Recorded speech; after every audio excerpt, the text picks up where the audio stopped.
नमस्कार, न्यूज में आपका स्वागत है। चुनाव चरित परिवर्तन में आज चर्चा होगी 5 राज्यों के चुनाव पर उससे पहले हम आज याद करेंगे सुर कोकिला लता मंगेशकर को। उनका आज देहांत सुबह 8:30 बजे होगी और आज शाम 6:30 बजे शिवाजी पार्क में लता मंगेशकर जी को श्रद्धांजलि देंगे प्रधानमंत्री। इसी के साथ हमारे साथ जुड़ चुके हैं सचिन गुप्ता जी, हमारे छात्र नेता, सत्येंद्र चौरसिया जी गोरखपुर से हमारे साथ जुड़ चुके हैं और नीरज तिवारी मुंबई से हमारे साथ जुड़ चुके हैं। नीरज जी से हम वहां के हाल जानना चाहेंगे। आज लता मंगेशकर जी को श्रद्धांजलि देने के लिए बड़े-बड़े नेता, बड़े-बड़े फिल्मकार, बड़े-बड़े लोगों का तांता लगा रहा उनके घर पर। नीरज जी, आप इस पर विस्तार से उनको श्रद्धांजलि देते हुए हमारे टीम की ओर से आप इस पर कहना चाहेंगे। मैं तो कहूँगा कि भारत रत्न कोकिला लता मंगेशकर जी को मेरी तरफ से श्रद्धांजलि। उन्होंने सच में एक कहे तो पूरा 100 साल 92 ईयर्स की ओल्ड में उनकी जो उम्र थी, उस उम्र में उनका अंतिम हुआ, देहांत हुआ। लेकिन उन्होंने जो जिया क्या, उन्होंने हम लोगों के लिए जो किया, जो गीत गाए हैं, वो मुझे लगता है युग युग युग युग तक बजते रहेंगे। ये गीत मिलन के बजते ही रहेंगे। तो कोकिला जी के बारे में कुछ भी कहना, पता कहते हैं रिया दिखाने वाली बात होगी। कोकिला जी थी। उनके हर गीत तो मुझे लगता है जितने भी हिंदुस्तानी है, पूरी विश्व में लोग बड़े चाव से सुनते हैं। उनका एक गीत है, मैं यहाँ पे जिक्र करना चाहूंगा कि मेरे वतन के लोगों तुम खूब लगाओ नारा, जो कि पंडित नेहरू जी ने सुना था और सुनने के बाद उनकी आंखों से भी आंसू निकल आए थे। 1966 की बात। तो ऐसे में जाने कितने गीत हैं, कितनी कहानियां हैं जो कि लता मंगेशकर से जुड़ी हुई है। तो आज शाम उनका अंतिम संस्कार शिवाजी पार्क में होगा। उनको भारत रत्न है, इतनी बड़ी शख्सियत है, तो उनको सरकार की ओर से श्रद्धांजलि दी जाएगी। जो रस्म रिवाज होते हैं सरकार की, वो सारे अर्पित किए जाएंगे। तो मैं इतना ही कहूंगा कि स्वर्गीय कोकिला लता मंगेशकर को हम सभी की ओर से श्रद्धांजलि। एक गीत है उनका जो हम लोग हमेशा सुना करते हैं, तुम मुझे यूं न भुला पाओगे। अब वाकई में ये तो एक गीत नहीं होती, न जाने कितने गीत हैं, उनके संस्मरण, उनकी कहानियां हैं। और एक पाकिस्तानी जो थे, उन्होंने तो लिखा था, अपने एक बार कहा था कि ये गीत उनके सुन रहे थे, तो उन्होंने बोला था कि कम वक्त गीत कभी बेसुरी नहीं होती। समझ गए? उन्होंने कहा था कि कम वक्त कभी बेसुरी नहीं होती है, सुर ही इतने अच्छे हैं कि ऐसे सुर सजते हैं कि कहना बड़ी बात है। लेकिन उनका एक लता जी के बारे में, उन्होंने सभी जितने भी संगीतकार हैं अभी तक के, या आपके मदन मोहन जी हो, है ना, जितने भी लोग हैं सबके साथ उन्होंने गाना गाया। मोहम्मद रफी के साथ उनकी जोड़ी बहुत अच्छी रही। बीच में 4 साल तक उनका कुछ मामला नहीं बना मोहम्मद रफी के साथ। तो ये सब चीजें चलती रहती हैं। लेकिन यह है कि लता जी क्रिकेट को बड़ा पसंद करती थी। लता जी मैच आते थे, बड़े चाव से देखती थी। उनके पास ऑटोग्राफ की पिक्चर भी है। तो गार्डन रोड का वो जो प्रभु कुंज है, जब कभी हम वहां से गुजरते थे टाटा रोड से, तो नजर आता था, चिट पड़ी हुई होती थी कि हाँ ये लता जी का घर है। एक उनके साथ एक और थोड़ा सा वाक्य था, और वो था कि एक ब्रिज, ओवर ब्रिज बनने की बात थी, तो लता जी ने बोला था कि यहाँ पे कोई ओवर ब्रिज नहीं बनेगा, और सरकार ने वहाँ पे कभी ओवर ब्रिज नहीं बनाया। हो सकता है कि अब सरकार वहाँ पे कोई ब्रिज बनाने की बात करे, लेकिन लता जी के रहते हुए कभी वहाँ पे ब्रिज नहीं बन पाया। बहुत सारी चीजें हैं, उनके किस्से बहुत सारे हैं, है ना। तो मतलब एक गुलाम अली खां था उसके, जिन्होंने कहा था कि ट्रांजिस्टर पर लता का गाना चलाते हैं, जिंदगी उसी की है जो किसी का हो गया। हाँ साहब ने रोका था कि कब्बत कभी बेसुरी ही नहीं हो। इस टिप्पणी में पिता का प्यार भी था और एक कलाकार का रश्क भी। तो लता जी हैं, उनके बारे में कुछ भी कहना बेकार है। नहीं, ये देखिए, इनको तो युग लीडर, सुर संगम में युग लीडर कहा जाए तो इसको भी कमी आके, भारत रत्न लता दीदी को विश्व में लोग जानते थे, विश्व में लोग इनको इनका सुनना चाहते थे। मैंने एक बीबीसी के इंटरव्यू में भी इनका पढ़ा था कि ऐसा कोई नहीं, मतलब इनके बारे में दूसरा जन्म नहीं, मतलब इनका क्या जोर नहीं। तो ये तो लता दीदी की मतलब एक छाप हमारे भारत देश में रहा। और आगे जी, दिल जारा फिल्म के लिए भी इन्होंने गाया था, यश चोपड़ा जी। वे जारा फिल्म के लिए इन्होंने कहा था कि मैं कुछ पैसे नहीं लूंगी, तो इन्होंने वे जारा फिल्म के लिए कोई पैसे नहीं लिए थे और यश जी ने इनको फिर बाद में मर्सिडीज भेंट की। तो लीजेंड है, जैसे जैसे उम्र बढ़ती गई वैसे वैसे कहते ना कि आवाज में ना एक खनक पैदा होती चली गई। तो लता जी की आवाज, लता जी के गाए हुए गाने ना जाने, मैं तो कहूंगा कि सुनते रहेंगे और लोग सुनते रहेंगे, कभी फीके नहीं पड़ेंगे। हर तरह के गाने हैं, सैड मूड भी है, रोमांस भी है, ऐसा कौन सा गाना नहीं है जो लता जी ने नहीं गाया। हर चीज को गाया उन्होंने, हर गाना उन्होंने प्यार से गाया। लता दीदी को हम लोग नम आंखों से श्रद्धांजलि। और इसके आगे अब हम लोग चलते हैं बजट पे चर्चा के लिए। इस बार बजट को भारत सरकार ने एक नजरिए से बजट पेश किया है। 100 साल भारत का 2047 में होने जा रहा है। उसका नाम उन्होंने दिया है सशक्त समर्थ भारत 2047। 25 वर्ष में देश को महाशक्ति बनाने की इन्होंने ठानी है।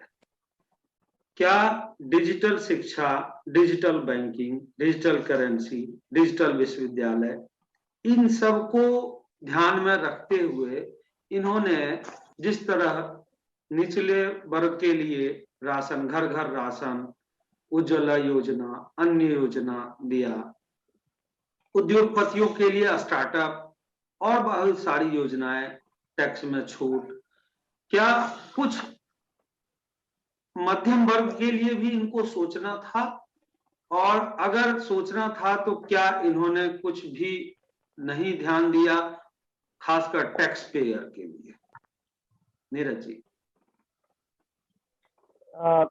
देखिए, जो आने वाले 25 वर्ष की हम बात करें कि 25 वर्ष में हम एक सशक्त महाशक्ति के रूप में उभरे, कुछ ऐसा बजट हो। बजट पे डेफिनेटली डिजिटल की बात करते हैं कि हर गांव में फाइबर ऑप्टिकल पहुंच जाएगा, हर गांव के हाथ वाले के हाथ में कितना मोबाइल होगा और वो मोबाइल से सारी चीजें करेगा। पढ़ाई की डिजिटल की बातें करें तो डेफिनेटली, और मैं कहूँ तो पूरी दुनिया के साथ अगर तालमेल बैठाना है तो कहीं ना कहीं हमको एक नए तरीके से सोचना होगा। मध्यम वर्ग को हाँ कुछ नहीं मिला, टैक्स मध्यम वर्ग हमें अगर भाई आप टैक्स छूट नहीं दे सकते तो कम से कम एजुकेशन और हेल्थ पे कुछ ऐसा करें जहाँ पे मध्यम वर्ग सबसे ज्यादा मार खाता है। क्योंकि बच्चे हैं, बच्चों की पढ़ाई के लिए आज अगर मैं बात करूँ किसी भी एजुकेशन के लिए आप चाहे आपका 12 एक अच्छा खासा पैसा आप पढ़ाते हैं अपने बच्चों को, तो वहाँ पे सरकार को कुछ सोचना चाहिए कि मध्यम वर्ग को अगर आप टैक्स छूट नहीं दे रहे हैं तो कम से कम अच्छे स्कूल और अच्छी हेल्थ की सेवा दें, जिससे कम से कम वो अपने बाकी सपने तो पूरे कर सकें। सदन जी, आपसे जानना चाहूंगा, इस बार का बजट का नारा था 4 स्तंभ 7 इंजन। 4 स्तंभ 7 इंजन। 4 स्तंभ में समावेशी विकास, उत्पादकता वृद्धि, ऊर्जा बदलाव और जलवायु परिवर्तन। और 7 इंजन में रखा गया राष्ट्रीय राजमार्ग, रेलवे, बुनियादी ढांचा, कृषि, उत्पादन, ऊर्जा और सबसे अंत में रोजगार। क्या इस बजट में बेरोजगारों के लिए ये 7 इंजन में एक इंजन का काम रोजगार करेगी? क्या लगता है आपको? बहुत बहुत धन्यवाद सर। मैं बताना चाहूंगा कि जो इस बार के बजट में वित्त मंत्री जी का जो स्पीच सुना मैंने, उसमें ये चौथा बजट था उनका, जो 1 फरवरी को उन्होंने दिया, बजट भाषण में दिया। उसमें काफी सारे शब्दों का कई बार इस्तेमाल किया गया, जैसे डिजिटल डिजिटल डिजिटल जी, और कैपेक्स शब्द का कई बार इस्तेमाल किया गया, ड्रोन शब्द का कई बार इस्तेमाल किया गया। ड्रोन से जॉबलेस कृषि कराएंगे, ड्रोन से ये तकनीकी के द्वारा कृषि में क्रांति लाएंगे और एजुकेशन में क्रांति, जैसे ITI में ड्रोन की शिक्षा का इन्होंने प्रस्ताव रखा है। तो कई चीजें तो इन्होंने अच्छी बातें कही है, पर क्या सिर्फ रोजगार के मायने में इनको अभी तत्काल में इस साल में रोजगार पे ज्यादा ध्यान देना चाहिए या क्या करना चाहिए? जी, मैं बताना चाहूँगा, एक स्कीम आया है, PM गति शक्ति स्कीम। इसमें बताया गया है कि 7 इंजन है ग्रोथ का, जिसमें रोड है, रेलवे है, एयरपोर्ट है, पोर्ट है और मास ट्रांसपोर्ट है, वाटरवेज है, लॉजिस्टिक इंफ्रास्ट्रक्चर है। सरकार का मानना है कि कैपिटल एक्सपेंडिचर से जो है हम इकोनॉमी में जो है ग्रोथ ला देंगे। सरकार ये कर है कि इससे 60 लाख रोजगार जनरेट होगा नहीं, संभावित होगा, ऐसा बोला है, वो भी प्राइवेट सेक्टर में। यानी सरकार ये मानना चाहती है, सरकार कहने का मतलब ये है कि 1 + 1 = 11 होता है, ऐसा दिखाने की कोशिश किया जा रहा है। लेकिन 1 + 1 तो 2 भी हो सकता है। जरूरी नहीं कि जो इन्वेस्टमेंट किया जाए उससे रोजगार ही जनरेट हो, क्योंकि ऑटोमेशन का भी जब अभी समय चल रहा है कि उसमें रोजगार तो उतना ज्यादा आने का कोई चांस है नहीं प्राइवेट सेक्टर में। अब प्राइवेट सेक्टर खास करके ऑटोमेशन पे ज्यादा फोकस करते हैं। बात करेंगे सचिन जी से। सचिन गुप्ता जी कानपुर से हैं। ये जल संरक्षण और जल नल योजना, गंगा किनारे 5 किलोमीटर तक केमिकल मुक्त, क्या कानपुर में औद्योगिक सिटी को आप इस तरह से, उसके लिए कोई योजना तो होगी सचिन जी? क्या योजना सरकार को यह लाभप्रद करेगी इस तरह से? तो नमस्ते सर। अब वो तो देखना पड़ेगा सर। पहली बात तो सबसे बड़े दुख की बात तो ये है कि जो अभी 1-2 साल पहले रिपोर्ट आई थी, उसमें हमारा जो पूरे विश्व में कानपुर टॉप 10 में था, वो प्रदूषण के क्षेत्र में। ये खुशी की बात तो है नहीं। और जो गंगा नदी है वो कानपुर से लेके इलाहाबाद तक सबसे ज्यादा प्रदूषित मानी जाती है। तो उसका कारण कहीं ना कहीं इंडस्ट्रियल एरिया है। लेकिन इस पे सरकार को काम करना चाहिए। अभी तक जो किया उसमें तो हमें नहीं लगता कि उसमें कुछ फायदा हुआ है। जिस प्रकार से नमामि गंगे वगैरह योजना आई है, उसमें कोई फायदा नहीं हुआ सर उस सिस्टम पे। इस बजट को चुनाव बजट कहा जा सकता है सचिन जी? क्या आपके हिसाब से इस बजट को चुनाव बजट कहा जा सकता है? क्योंकि इस बजट का एक नाम दिया गया है SSS, short, sharp and smart. तो ये क्या ये तीनों वर्ड में ही बजट सिमट जाते हैं? अब उसको चुनावी रोल दिया गया सर बजट को। मुझे तो नहीं लगता इस बजट से बहुत कुछ फायदा होने वाला चुनाव के रोल में, क्योंकि रोजगार के क्षेत्र में उन्होंने कुछ नहीं किया है। कोई भी चीज नहीं, बस 60 लाख रोजगार बता दिया। अब ये नहीं बताया कि पकौड़ा तलने वाला 60 लाख रोजगार है तो क्या तलने वाला रोजगार है। वो तो अभी यूपी चुनाव से पहले भी उन्होंने 50,000 वैकेंसी का बोला था, लेकिन उन्होंने कुछ नहीं दिया।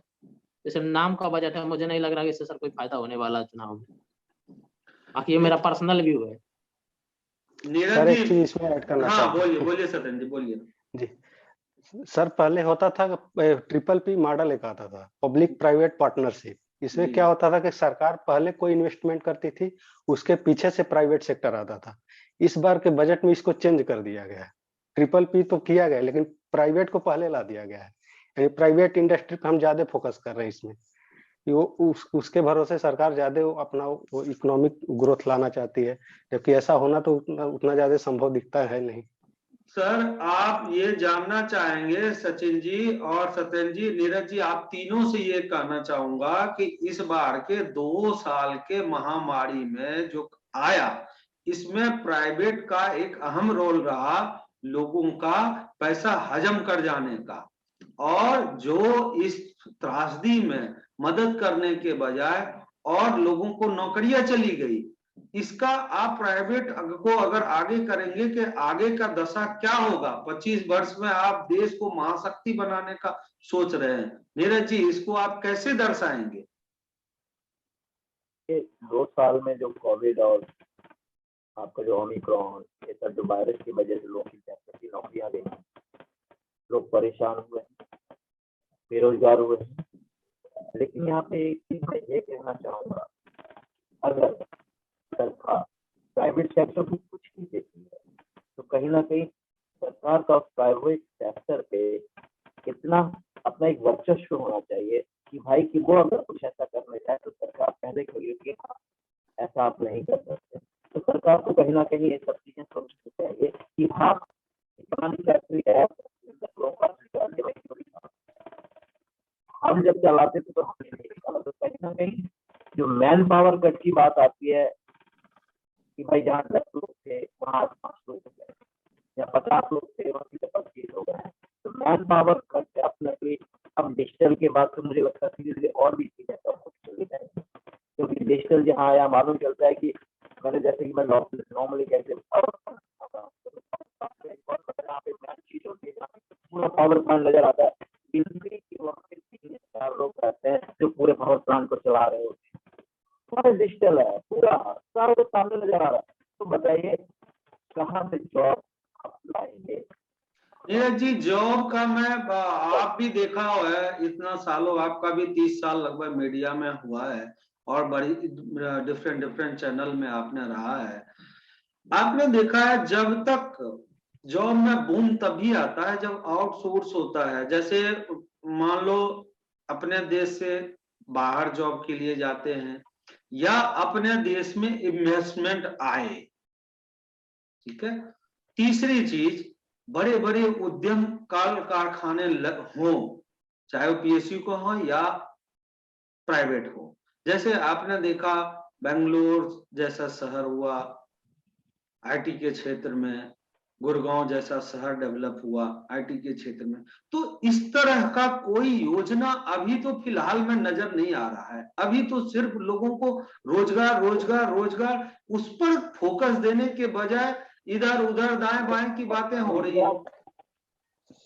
रोजगार चिल्लाने से तो रोजगार नहीं आएगा, चाहे वो सरकार कहे कि मैं रोजगार दे रहा हूँ या कंपनी के वैसे हम लोग जैसे कि हाँ भाई रोजगार आएगा। रोजगार के डेफिनेटली जैसे कह रहा हूँ, जब तक कि बाहर से लोग अपना इन्वेस्टमेंट नहीं करेंगे, नई फैक्ट्रियां नई चीजें नहीं लगेंगी, तब तक रोजगार नहीं बनेगा। आज फैक्ट्री अगर उसमें है तो उसमें कितने 10 लोग एक फैक्ट्री में बढ़ा देंगे, क्योंकि उसकी वो भी उसकी इनकम पे डिपेंड करते हैं, फैक्ट्री की इनकम की। अगर उसकी इनकम नहीं होगी तो डेफिनेटली वो कहाँ से चलाएगा, तो क्या करेगा, मैन पावर कट करेगा। तो सबसे बड़ी चीज है कि सरकार को इन्वेस्टमेंट के प्लान के हिसाब से प्लस भ्रष्टाचार जो आपका जो करप्शन है उससे, और लॉ एंड ऑर्डर और भ्रष्टाचार आपके देश में कम हो जाएगा तो आपके यहाँ इन्वेस्टमेंट बढ़ेगा तो डेफिनेटली आपके यहाँ रोजगार बढ़ेगा। तो सत्येंद्र जी, मैं आपसे जानना चाहूंगा, विकास दर का लक्ष्य इन्होंने 9.2% रखा है। क्या फिजिकल डेफिसिट इनका घाटा बढ़ रहा है, तो क्या इस दर को ये अचीव कर पाएंगे? जी सर, सरकारी आंकड़ा है तो मानना ही पड़ेगा कि अचीव कर पाएंगे, लेकिन जमीनी स्तर पर देखा जाए तो उस तरीके का कोई सुधार तो देखने को नहीं मिल रहा है। खास करके देखिए यहाँ पे बजट में जो है 2 टाइप का बजट पेश किया गया है, लोग बता रहे हैं, एक इंडिया के लिए एक भारत के लिए। एक पक्ष तो एप्पल मोबाइल खरीद रहा है, दूसरा पक्ष जो है वो अपना गरीबी में जीवन यापन कर रहा है, इस टाइप से। और संयुक्त किसान मोर्चा का कहना है कि इस बजट में हमारे लिए कुछ किया ही नहीं गया है। देखिए, एक वर्ग को तो इन्होंने बिल्कुल ही बीच के मध्यम वर्ग के लोगों के लिए तो कुछ नहीं छोड़ा। अब जिनको फ्री में राशन मिले या जो भी उनका जो अपना राइट है वो मिलना ही चाहिए, लेकिन जो एक बहुत बड़ा वर्ग है जो नौकरी पेशा से, अभी कुछ आंकड़ा आया था कि महिलाएं नौकरी छूट गई है, महिलाओं की नौकरी छूट गई है। महिला सशक्तिकरण कर रहे हैं, लेकिन उस पर कोई ध्यान नहीं दिया गया। रोजगार एक बहुत बड़ी समस्या हुई है इस महामारी के बीच में। जी बोलिए सर, इसीलिए तो बोल रहे हैं, जो टारगेटेड डायरेक्ट बेनिफिट स्कीम्स होता था सरकार का, जैसे मनरेगा हो गया, फूड सब्सिडी, ये सब हो गया, उस सब का भी बजट इस बजट में कम किया गया है, एलोकेशन कम किया गया इस बजट में। हालांकि कुछ चीजें ये सचिन जी, कुछ चीजें ध्यान देने योग्य है। जैसे इन्होंने धर्म के क्षेत्रों में बहुत सारा मंदिरों का जीर्णोद्धार किया, रोड बहुत अच्छा बना, जल नल योजना इनका अच्छा योजना है, घर घर इन्होंने अच्छा पेयजल पहुंचाया। और जी बोलिए नीरज जी। कनेक्टिविटी भी है। हाँ, नदियों की कनेक्टिविटी भी है, कई सारा चीजें जो योजना है, सरकारी योजना इन्होंने अच्छा किया। अब जरा ये चुनाव पर चर्चा करेंगे। नीरज जी शॉर्ट में ही बोलते जाइएगा कि क्या गोवा का आज प्रचार भी इनका कैंसिल किया गया लता दीदी के अचानक ये खबर से, तो गोवा क्या लगता है इनका, गोवा में क्या रहेगा इस बार का चुनाव चर्चा में? गोवा में अगर मैं कहूँ तो बेसिकली बीजेपी और क्या कहते हैं आपका एनसीपी, और कुछ बीच में चीजें चली थी, मनोहर पारिकर के बेटे ने निर्दलीय चुनाव लड़ेंगे, वो सारी चीजें हैं। उन्होंने तो अपना बगावत खूब दिखाया। और मुझे लगता है कि देखो, एक बार जब आप किसी पार्टी की बात करते हैं, पार्टी कैडर की बात करते हैं, तो मुझे लगता है तो लोगों को समझना चाहिए कि आप मनोहर पारिकर के बेटे हो या किसी भी बेटे हो, मैं की बात करूंगा, आप कोई भी बने, लेकिन अगर आप रुचि नहीं है और आपने काम नहीं किया, सडनली आप आए कि मुझे क्या कहते हैं एमएलए और एमपी का टिकट दे दिया जाए, तो क्यों दे दिया जाए? और भी तो लोग हैं जिन्होंने काम किया होगा, उनको मिलेगा ना। तो ये सारी चीजें गलत चीजें बगावत पे चलती है, लेकिन ये है कि हाँ, मुझे लगता है कि बहुमत के हिसाब से देखा जाए तो ज्यादा अंतर नजर नहीं आएगा। और पंजाब में चन्नी का ऐलान हो गया है नीरज जी, पंजाब में चन्नी सीएम होंगे, अगला चेहरा चन्नी होंगे सीएम के। तो एक तरफ तो ईडी का रेड पड़ रहा है, दूसरी तरफ सीएम कैंडिडेट अनाउंस हो रहा है, ये क्या खेला हो रहा है? ईडी की और ये सबकी रेट तो सरकार डालती है, सरकार का काम है, जो भी पक्ष में बैठा होता है, जो सरकार में बैठा होता है, वो दूसरों को साथ गेम तो खेलता रहेगा। चुनाव चरित्र परिवर्तन में आज इतना ही। सचिन जी आपका भी बहुत बहुत धन्यवाद, नीरज तिवारी जी आपका भी धन्यवाद, और सत्येंद्र चौरसिया जी आपका भी बहुत धन्यवाद। फिर मिलेंगे अगले सप्ताह इसी समय। धन्यवाद। पंजाब में हुई राजनीतिक गर्मी का असर अब दिखने लगा है। कैसे चन्नी के भोजन में क्या उड़ेला जाए कि कांग्रेसियों का खाना खराब कर दिया जाए, इसके लिए आम आदमी पार्टी पंजाब में कई योजना तैयार कर नित्य नए नुस्खे के साथ जमीन पर उतर रही है। यहां आपके हर कदम पर कांग्रेस फिसल जा रही है। वहीं आम आदमी पार्टी का प्रयास जारी है कि सत्ता की सीढ़ी पर दौड़ रही कांग्रेस को कैसे चित किया जाए। कमोबेश यही हाल गोवा का भी है।